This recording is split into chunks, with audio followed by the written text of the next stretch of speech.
Um bom dia aos meus irmãos, às minhas irmãs aqui da Escola de Profetas. Bom dia! Bem felizes e animados? Sim! Amém, pela graça de Deus. E um bom dia para você que está mais uma vez conosco. É tão bom saber que nós estamos aqui desse lado fazendo o trabalho de Deus. E o que mais enche o nosso coração de alegria é saber que você tem partilhado também desse trabalho, tem assistido, não é, Lucas? E tem enviado a outras. Bom dia, Lucas. Bom dia a todos. Bom dia! Bom dia para você também de casa, é um prazer ter mais uma vez você aqui conosco. Seja bem-vindo, essa é a sua família, uma família que você vai poder conviver com ela também na eternidade.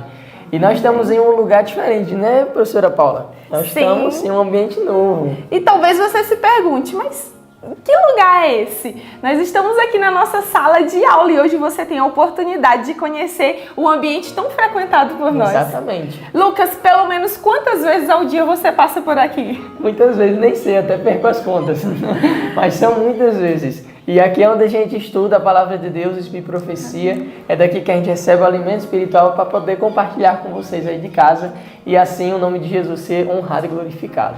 Amém. Então vamos orar para começar. Orar. Então vamos nos ajoelhar e orarmos?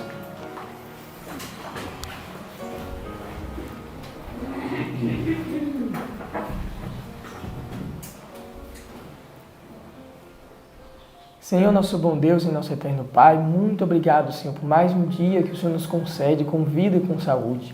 Obrigado porque o Senhor despertou essa pessoa também que está nos assistindo nesse momento. E o Senhor colocou no coração dela o desejo de buscar a Ti, de aprender mais a Tua palavra. Senhor Deus, abençoe a vida dessa pessoa. Amém. Abençoe a família dessa pessoa, Pai, a casa dessa pessoa. E que ela, Pai, cresça em Tua graça e cresça sendo o conhecimento de Ti.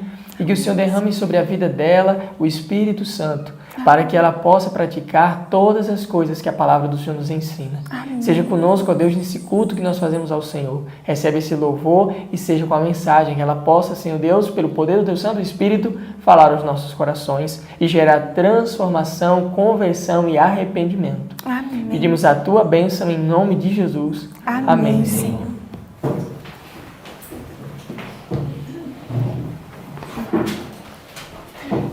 E agora nós vamos estar louvando ao Senhor com o hino 520.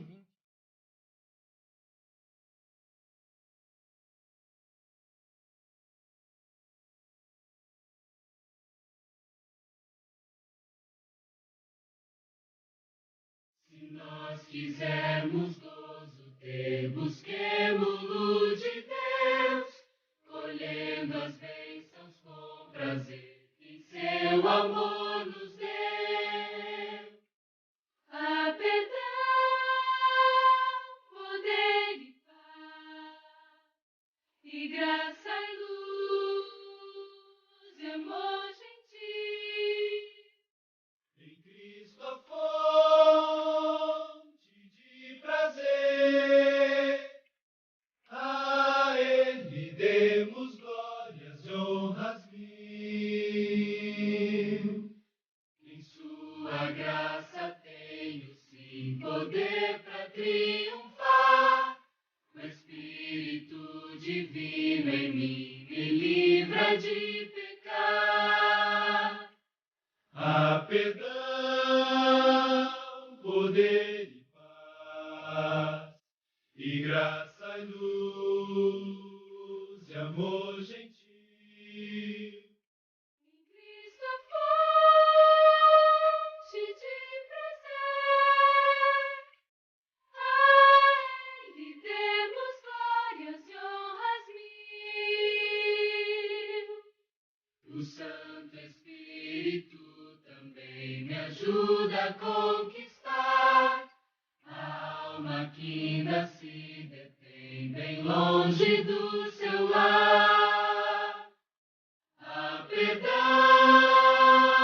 poder e paz, e graça e luz, e amor gentil. Em Cristo a fonte de prazer, a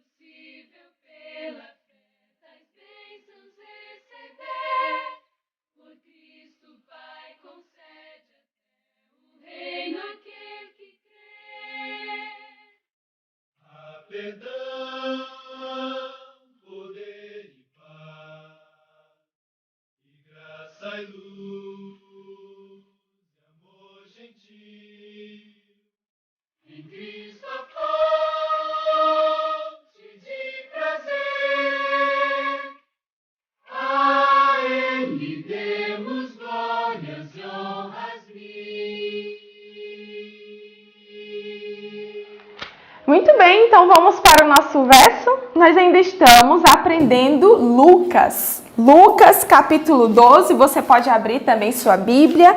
Lucas capítulo 12, do verso 3 ao verso 7. Nós decoramos aqui a versão Almeida Corrigida Fiel. Às vezes você encontra alguma palavra diferente, mas o sentido é o mesmo. Então, vamos lá, Lucas? Vamos lá. No 3, a gente vai citar esse verso. Vamos lá? 1, 2, 3. Lucas 12, do 3 ao 7. Porquanto tudo que em trevas dissestes, a luz será ouvido, e o que falastes ao ouvido no gabinete, sobre os telhados será apregoado. E digo-vos, amigos meus, não temais os que matam o corpo e, depois, não tem mais o que fazer. Mas eu vos mostrarei a quem deveis temer. Temei aquele que, depois de matar, tem poder para lançar no inferno. Sim, vos digo, a esse temei. Não se vendem 5 passarinhos por 2 centis, e nenhum deles está esquecido diante de Deus. E até os cabelos da vossa cabeça estão todos contados. Não temais, pois, mais valeis vós do que muitos passarinhos. Lucas 12, do 3 ao 7. Lucas 12, do 3 ao 7. Porquanto tudo que em trevas dissestes, a luz será ouvido, e o que falastes ao ouvido no gabinete, sobre os telhados será apregoado. E digo-vos, amigos meus, não temais os que matam o corpo e, depois, não temais o que fazer. Mas eu vos mostrarei a quem deveis temer. Temei aquele que, depois de matar, tem poder para lançar no inferno. Sim, vos digo, a esse temei. Não se vendem 5 passarinhos por 2 centis? E nenhum deles está esquecido diante de Deus. E até os cabelos da vossa cabeça estão todos contados. Não temais, pois, mais valeis vós do que muitos passarinhos. Lucas 12, do 3 ao 7. Lucas 12, do 3 ao 7. Porquanto tudo que em trevas dissestes, a luz será ouvido, e o que falastes ao ouvido no gabinete, sobre os telhados será apregoado. E digo-vos, amigos meus, não temais os que matam o corpo e, depois, não tem mais o que fazer. Mas eu vos mostrarei a quem deveis temer. Temei aquele que, depois de matar, tem poder para lançar no inferno. Sim, vos digo, a esse temei. Não se vendem 5 passarinhos por 2 centis, e nenhum deles está esquecido diante de Deus. E até os cabelos da vossa cabeça estão todos contados. Não temais, pois, mais valeis vós do que muitos passarinhos. Lucas 12, do 3 ao 7. Amém. Olá, bom dia para vocês. Bom dia. Bom dia, queridos. Louvado seja o nome do Senhor pelo privilégio de poder ter estudado a palavra de Deus esta manhã, aberto com você a Bíblia e ter estudado essas partes que o nosso ano bíblico nos instiga a estudar. No dia de hoje, nós temos a alegria de estudar Marcos 14 a 16. Abra aí agora a Bíblia em Marcos 14 a 16, para que você veja que o Senhor Deus aqui vai nos trazendo já a oportunidade de meditar nos últimos momentos da vida de Jesus. E durante estes próximos dias é o que faremos. Teremos que meditar cada dia. Você vai ver que amanhã vai repetir novamente as mesmas histórias no intuito de nos ensinarem, a nos instigarem a pensarmos nos últimos momentos da vida de nosso Senhor Jesus Cristo. No capítulo 14 de Marcos, nós encontramos o plano para matar Jesus. Eu não sei se você se lembra que nós já vimos aqui a situação quando Maria chega nesse jantar em Betânia, e então começa aquele momento especial da unção de Jesus para a sua morte. E então o Senhor sai dali, né? E começa o primeiro dia dos pães asmos. Jesus então vai para a última Páscoa. Em Marcos nos traz esses detalhes. Nós vamos voltar já já para os versículos 22 em diante com mais cuidado. Quando Jesus então, quando comia o pão com os discípulos, falou algumas coisas muito sérias e a atitude de Judas. Depois disso, Pedro é avisado. E então eles sobem para o Getsemane, e ali no Getsemane Jesus se encontra, tem o seu último encontro fatal com o inimigo, o último encontro de Jesus com o poder das trevas, né? Jesus então é preso, levado perante o Sinédrio. Pedro nega Jesus, Jesus vai até Pilatos, de Pilatos a Caifás, Jesus é entregue aos soldados, a crucifixão, a morte dele, o sepultamento e a ressurreição. Estes são os capítulos que o Senhor Deus nos pediu que lêssemos nessa madrugada, e ao ler nós somos levados a pensar diretamente em momentos especiais. Mas eu quero chamar a sua atenção para algo especial agora. Aí em Marcos, capítulo 14, no verso 12 em diante, você encontra a seguinte informação. No primeiro dia dos pães asmos, quando sacrificavam a Páscoa, perguntaram-lhe os discípulos. Pode imaginar isso, porque não era a primeira vez que Jesus ia passar essa festa anual dos judeus junto com os discípulos. E eles então fizeram a pergunta que seria normal. No entanto, neste dia o Senhor Deus fez algo muito inusitado. Olha o que aconteceu. Perguntaram, onde queres que lhe preparemos a Páscoa, né? Verso 13, de modo que ele enviou 2 dos discípulos dizendo-lhe, ide à cidade e um homem que leva um cântaro de água vos sairá ao encontro, segui-o. Imagine esta cena, presta atenção. Onde quer que entrar, dizei ao dono da casa. O mestre pergunta, onde está o aposento em que hei de comer a Páscoa com os meus discípulos? Ele vos mostrará um espaçoso cenáculo, mobiliado e pronto. Preparai-a ali. Eu te pergunto, você já imaginou que privilégio de alguém andando com um cântaro nas mãos, cheio de água, seguido por discípulos que Jesus mandou à cidade, e então, ao ser seguido, ele entra no espaço que ele já tinha preparado para Jesus. Não pense que aquele homem preparou a esmo esse lugar. E então, ao entrarem ali os discípulos atrás dele, ele disse, onde está o local para o mestre comer a sua Páscoa? Ele, aqui está. Existem algumas pessoas na Bíblia que eu gostaria muito de conhecer de forma especial. Esses dias eu disse para vocês que o dono do jumentinho eu gostaria de conhecer, mas este homem também. Um homem sem nome e que entrou para a história de Jesus como alguém que estava ali preparando alguma coisa especial. E quando eu penso nisso, eu falo, Senhor, que privilégio tremendo, em sua própria casa, o Filho de Deus comendo, e ele deixou tudo pronto. E os discípulos chegaram ali e ajustaram alguns detalhes para que Jesus viesse. Agora, olhe bem o que acontece. Saindo os discípulos, foram à cidade e acharam como lhes tinha dito, e prepararam a Páscoa. Chegada a tarde, Jesus foi com os 12. Quando estava reclinado à mesa a comer, disse Jesus, em verdade vos digo, que um de vós que come comigo há de trair-me. Eles começaram a entristecer-se e dizer-lhe um após outro, por acaso sou eu? Respondeu-lhes, é um dos 12 que mete comigo a mão no prato. Na verdade, o Filho do Homem vai como dele está escrito, mas ai daquele por intermédio de quem o Filho do Homem é traído. Melhor lhe fora que nunca houvesse nascido. Enquanto comiam, Jesus tomou um pão e abençoou-o, partiu-o e lhes deu, dizendo, tomai, comei, isto é o meu corpo.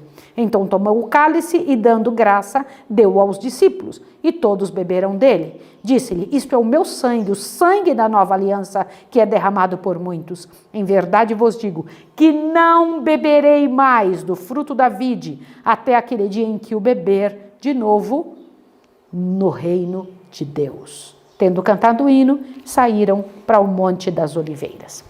O Senhor Jesus estava entre duas situações diferentes. O Senhor Jesus estava entre dois ritos especiais. Naquela noite, ele estava terminando uma fase do povo judeu para iniciar outra. Olhe só o que é que nós temos observado. O Senhor Deus disse: fazem isto em memória de mim e até que eu venha. Ele estava instituindo uma nova maneira de entrar diante de Deus, lembrando de seus ritos. Observe isto agora.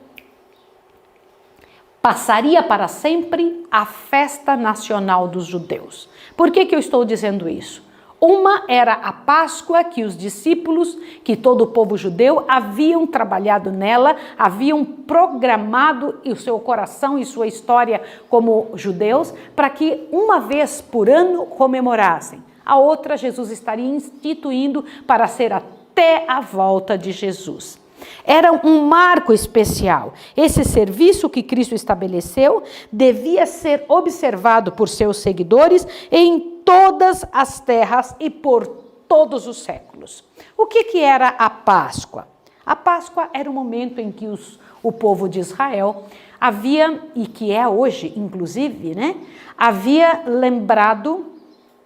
A Páscoa era um momento em que o povo judeu havia sido ensinado que deveria comemorar ao sair do Egito. Eles então, com o isopo, com o sangue do cordeiro, passaram nas ombreiras das portas para que o anjo, ao passar, olhando aquele sangue, que era o que os protegia, então não matassem os primogênitos. Por isso o nome em inglês da Páscoa é Passover, passar por cima. Foi quando o anjo passou por cima das casas, Passover. Então, daquele dia em diante, o Senhor Jesus estava ensinando um novo rito que lembrava não só a saída do Egito, mas a saída do universo inteiro do pecado. A Páscoa deve nos lembrar que Jesus é o Cordeiro de Deus que já tirou o pecado do mundo. Este que fez o grande trabalho por nós. Era um momento muito especial, Agora, era uma coisa alguma corrompida podia fazer parte deste momento. O povo de Israel com as coisas nas costas, com as sandálias nos pés, lombos cingidos, saíram naquela noite, na noite de Páscoa, em direção ao seu livramento, mostrando que hoje nosso povo deve estar preparado, pronto para em qualquer momento esperar Jesus Cristo voltar. E então lá estava Jesus sentado no espaço especial junto com seus discípulos, com pão sobre a mesa. Jesus ia colocar a mão sobre o pão. Agora deixa eu comentar um detalhe com você. Naquela época era feito de forma diferente do que nós fazemos hoje. Não existe nem como fazer isso novamente com uma igreja com tantos membros. Mas era feito ao redor de uma mesa e haviam como se fossem divãs ao redor do local e as pessoas conseguiam deitar-se, reclinar-se num dos seus braços e com o outro fazia chegar à boca a comida e os pés ficavam para fora desse divã. Ao ficar o pé para fora do divã, um servo vinha e lavava os pés da pessoa. Estavam todos reunidos ali, ao redor da mesa com Jesus. E ninguém, todos com o pé para fora, E ninguém se atrevia a pensar, puxa vida, esquecemos do servo para fazer isso. Esquecemos do servo. Foi quando Jesus se levanta e toma uma atitude muito especial. Toma uma atitude que não se espera outra de Jesus. À mesa estava Judas. Eu imagino que Judas estava diretamente do lado de Jesus na ocasião da Santa Ceia. De um lado estava João, reclinando a cabeça no peito do Senhor. Mas do outro lado eu imagino que estava Judas. Sabe por quê? Jesus comenta o seguinte, ele disse, um de vós há de trair-me. Aí os discípulos, olhando um para o outro, não pensaram como nós pensamos. Eu sei que se nós estivéssemos aqui num grupo e disséssemos essa frase, um de vocês vai me trair, vocês iriam ficar olhando, só pode ser fulano, só pode ser ciclano. Por que a gente pensa a respeito de alguém? Porque é mais fácil para nós examinarmos a vida dos outros, não a nossa. Mas naquele dia os discípulos não fizeram isso. Os discípulos ficaram pensando, será que sou eu? Ficaram examinando a própria vida, ficaram pensando se não era com eles que Jesus estava dizendo aquela situação. E o único que era realmente culpado, que era Judas, foi o único que demorou a pronunciar a frase: acaso sou eu, mestre? Acaso sou eu, mestre? E incrível é que Jesus disse: aquele a quem eu der o bocado molhado, aquele que toma parte comigo, para que ele conseguisse dar o bocado molhado para alguém e não ser visto, tinha que ser alguém que estivesse muito do lado. E não foi para João, naturalmente deve ter sido para Judas. Por que se dava o bocado molhado? Deixa eu comentar uma coisa com você. Não sei se vocês sabem que ao sentar-se na mesa com alguém para comer, a pessoa que você mais amava, você molhava o bocado da sua comida e dava para a pessoa mais amada. Jesus fez isso com Judas. Só que antes disso, Jesus saiu de onde estava, porque viu que ninguém tomava parte de lavar os pés. Ele se cingiu de uma toalha e foi e se ajoelhou. E o primeiro pé que ele lavou foi o pé de Judas. Judas, na hora que olhou aquilo, disse assim: esse homem realmente não tem porte de rei. Ele toma posição de servo. Judas não entendia que exatamente na posição de servo é que alguém consegue ser rei. Aliás, no reino de Deus só se reconhece como rei, como superior, quem se coloca na posição inferior de servo diante dessa sociedade que vivemos. Que interessante isso, né? E foi o que aconteceu. E então ele começou a lavar os pés ao discípulo traidor, ao falso discípulo, né? Ao falso discípulo. Que coisa terrível de se falar de uma pessoa. Mas eu fico pensando em Judas, né? Que coisa tremenda, recebendo pão, recebendo o bocado, recebendo a bênção, estava entre os 12. Eu quero dizer para vocês que não adiantou nada, absolutamente nada, Judas ter vivido com Jesus. E ali acontece um negócio incrível. Acaso sou eu, mestre? Ele também perguntou. E Jesus só responde para ele: tu dizes. E ainda diz: o que tens de fazer, faze-o depressa. Deixa eu comentar uma coisa com vocês. Queridos, essa parte aqui eu quero muito que vocês pensem. Jesus, ele era o Salvador e que não permitia que a chama que fumegava se apagasse. Ele cuidava com todo carinho quando alguém precisava de ajuda e de atenção. Por que nessa hora Jesus não insistiu com Judas? Se ele insistia com todo mundo, se ele ficava atrás, se ele chorava por Jerusalém, se ele corria atrás do sofrimento humano, por que para Judas ele diz: o que tens de fazer, faz o quê? Depressa. Os discípulos pensaram que ele estava mandando ele resolver alguma coisa com relação a dinheiro, porque ele era o tesoureiro. Mas Jesus sabia exatamente por que estava dizendo isso a ele, sim ou não? E por que ele falou? Depressa, vai, faz depressa o que você tem que fazer.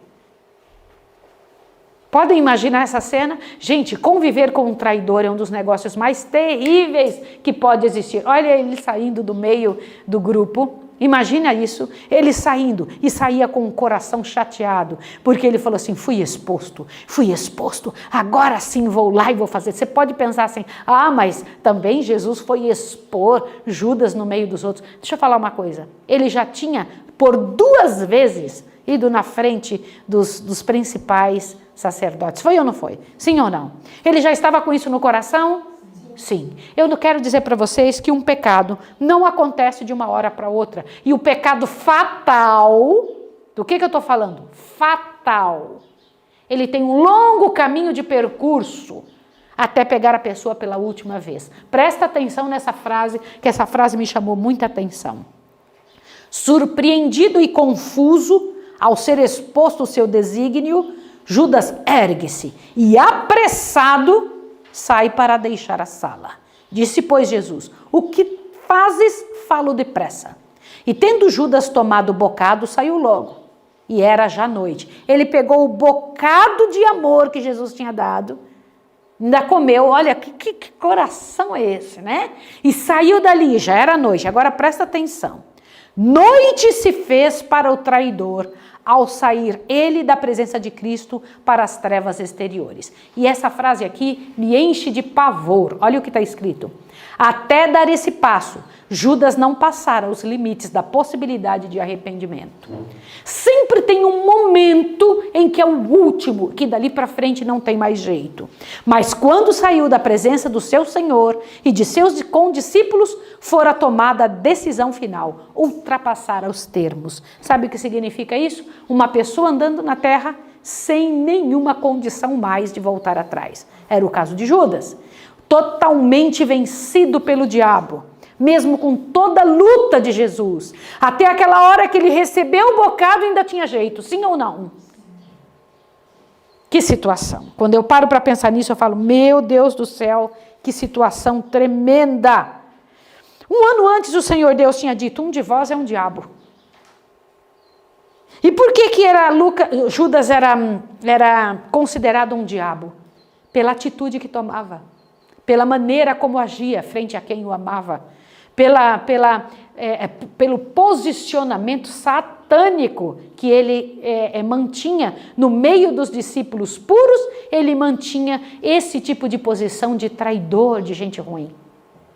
Que terrível, que terrível. Eu não sei se vocês sabem, mas ao ter lido hoje pela madrugada, nós entendemos que anjos estão presentes quando nós tomamos parte à mesa, não é? Judas Iscariotes era um falso discípulo.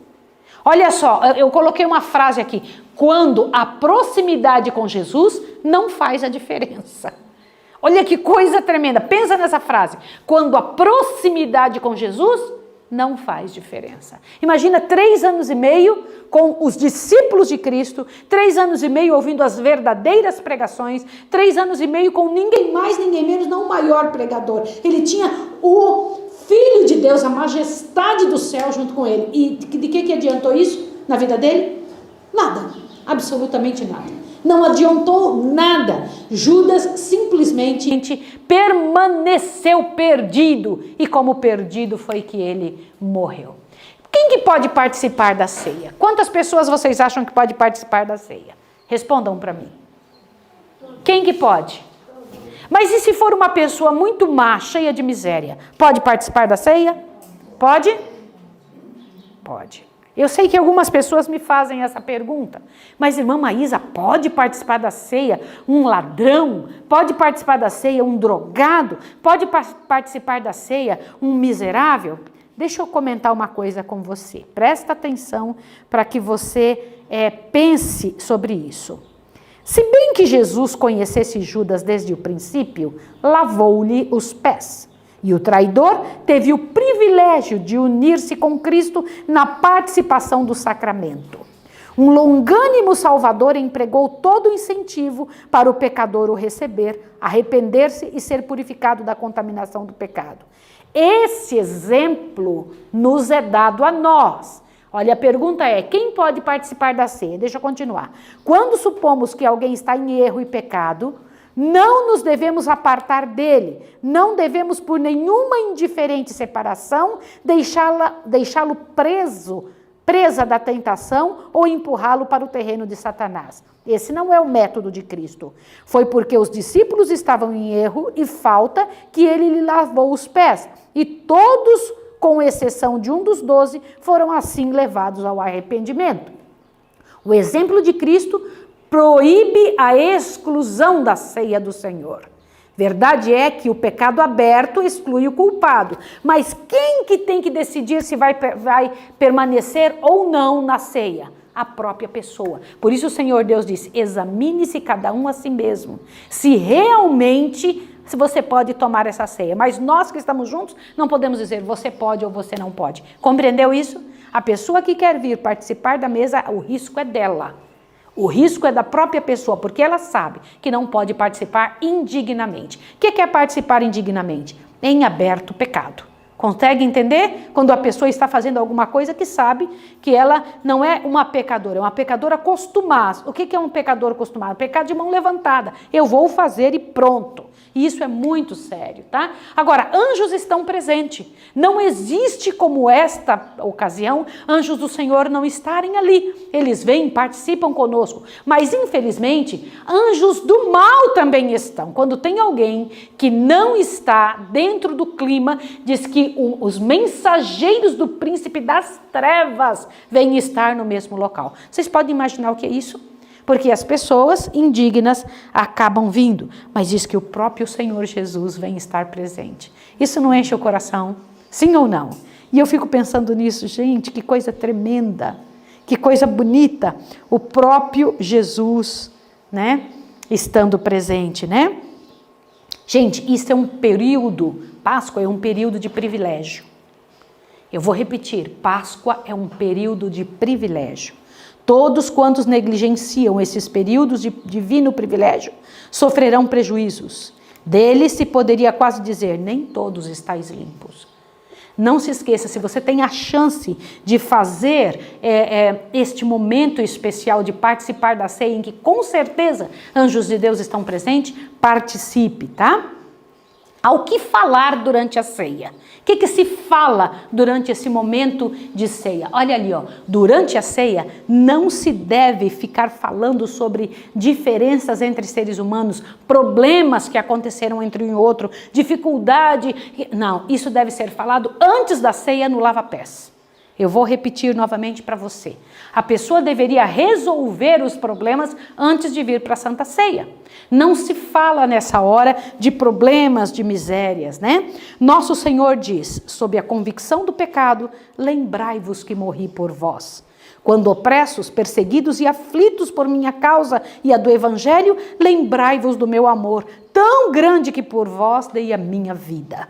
Quando vossos deveres vos parecerem duros e severos e demasiado pesados os vossos encargos, lembrai-vos de que por amor de vós suportei a cruz, desprezando a vergonha. Quando vosso coração recua ante a dolorosa prova, lembrai-vos de que vosso Redentor vive para interceder por vós. Aleluia, glória ao nome do Senhor. Agora, o pão que comemos, você precisa entender isso aqui me encheu o coração. Eu não sei se você sabe que até o arroz, feijão, a comidinha que comemos todo dia só existe porque Jesus morreu na cruz do Calvário. E ao estudar esse capítulo de hoje, nós entendemos que a nossa comida é um sacramento. A comida, cada vez que vamos à mesa, só recebemos ela como algo santo, porque um dia Jesus, que deu a vida, ainda deu condições da comida continuar nascendo. Toda comida é um sacramento. E quando eu li isso aqui, eu tomei um susto, olha só. O pão que comemos é o preço do seu corpo quebrantado. A água que bebemos é comprada com seu sangue derramado. Nunca alguém, seja santo ou pecador, toma seu alimento diário que não seja nutrido pelo corpo e pelo sangue de Cristo. Qualquer pessoa lá fora só pode estar usando esse alimento, essa água. Você que está em casa, nós que estamos aqui, todas as pessoas do mundo nem sabem que a comida que comem é o resultado do corpo e do sangue de Jesus. E continua, olha, a cruz do Calvário acha-se estampada em cada pão, reflete em toda fonte de água. Tudo isso ensinou Cristo a indicar os emblemas de seu grande sacrifício. A luz irradiada daquele serviço de comunhão no cenáculo torna sagradas as provisões diárias de nossa vida. A mesa familiar torna-se como a mesa do Senhor. Peraí, você tem que ouvir isso aqui, ó. A mesa familiar torna-se como a mesa do Senhor.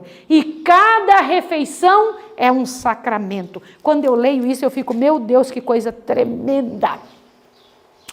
Cada dia teríamos a oportunidade, 3 vezes por dia, a grata oportunidade de lembrar do momento em que Jesus estava no cenáculo, tornando um momento esquecido para sempre, aquele momento de matar cordeiros, e instituindo um que aconteceria até a volta de Jesus. Que privilégio, que grande privilégio nós temos de participar da ceia.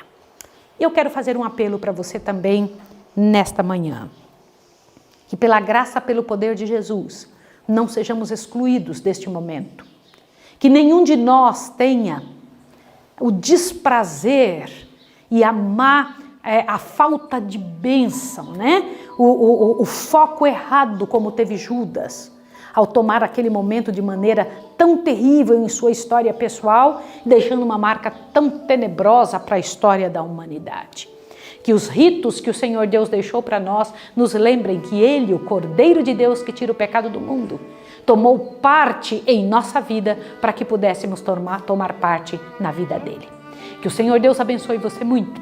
Eu quero orar agora para que pela graça e poder do Senhor na sua casa, a sua mesa também seja abençoada. Vamos orar? Vamos lá.